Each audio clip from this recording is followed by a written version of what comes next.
c'est bon. L'histoire de la rumba cubano-congolaise est le récit d'un voyage musical qui a commencé bien sûr au Royaume Congo vers le XVe siècle par le biais de la traite négrière. Au cours de leur grand voyage, les Noirs Congo, les esclaves Noirs Congo bien sûr, ont emporté avec eux leur musique et leur danse, dont la danse Nkumba, la danse du nombril. Cette danse Nkumba va se retrouver donc à Cuba précisément, et par la déformation de la langue espagnole, Nkumba va devenir rumba.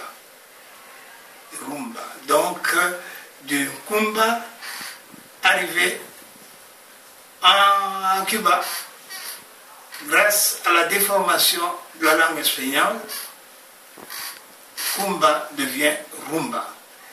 Les Africains, on le sait, à Cuba, étaient regroupés par ethnie. Aussi, les Congos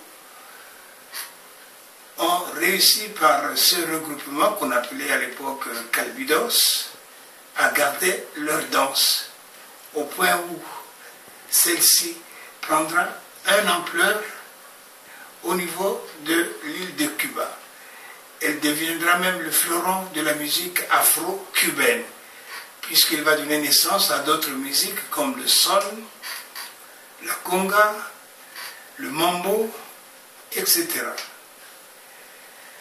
Puisque les Africains étaient regroupés par ethnie, il y avait là également le contact des Congo avec les Araras qui venaient du Bénin, les Yoruba et les Abakwa qui venaient du Nigeria. Ce contact donc va favoriser la multiplication des rumbas, au point où on va se retrouver avec 3 genres de rumba.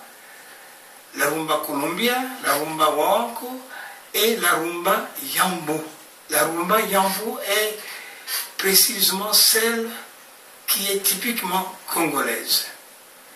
Alors il faut attendre donc les années 20 pour que cette danse prenne une ampleur considérable au niveau des États-Unis et de l'Europe. C'est donc de l'Europe que nous est revenue la danse rumba.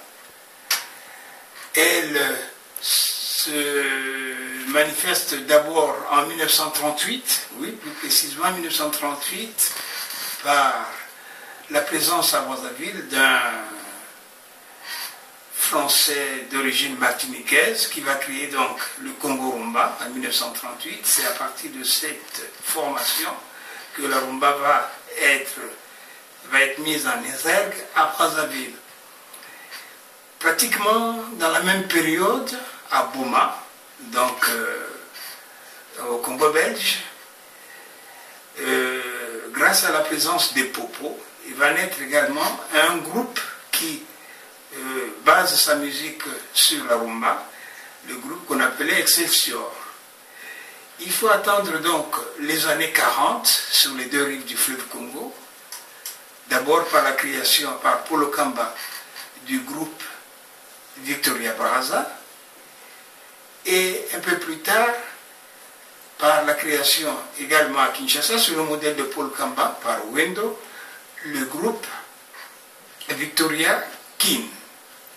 On peut donc dire que Victoria Brazza et Victoria Kin sont pratiquement les précurseurs, les premiers précurseurs de notre rumba actuelle.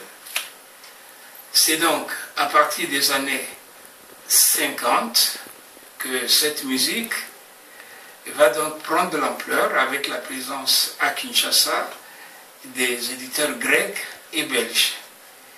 Donc African Jazz, et Negro Jazz, Ok Jazz, Negro Band, Conga Jazz, Rocamambo, les Bantous vont être donc ces orchestres qui vont expérimenter la nouvelle rumba congolaise.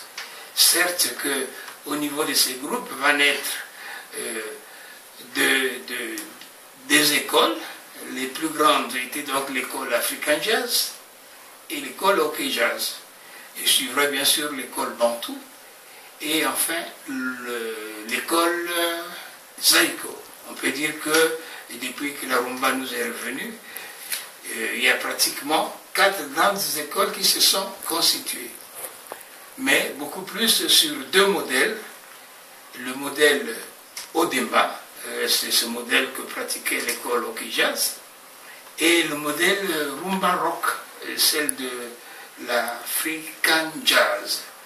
Et les Bantous, pour avoir eu des musiciens dans ces 2 grandes formations, l'OK Jazz et le Rokamambo, ont donc donné une autre école qui est en quelque sorte la symbiose des écoles African Jazz et OK Jazz. Enfin, la dernière école, c'est l'école Zaïko. Cette école qui est celle de la jeunesse, puisqu'elle a vu le jour pratiquement dans les années 70.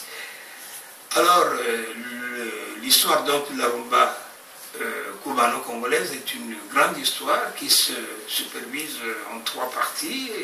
La partie du Royaume Congo, où je présente la musique qui s'exerçait à cette époque dans le Royaume. La partie cubaine, avec la présence des esclaves à Cuba, et la partie congolaise, proprement dite, avec le retour de cette musique. Voilà brièvement présenté donc l'histoire de la rumba cubano-congolaise.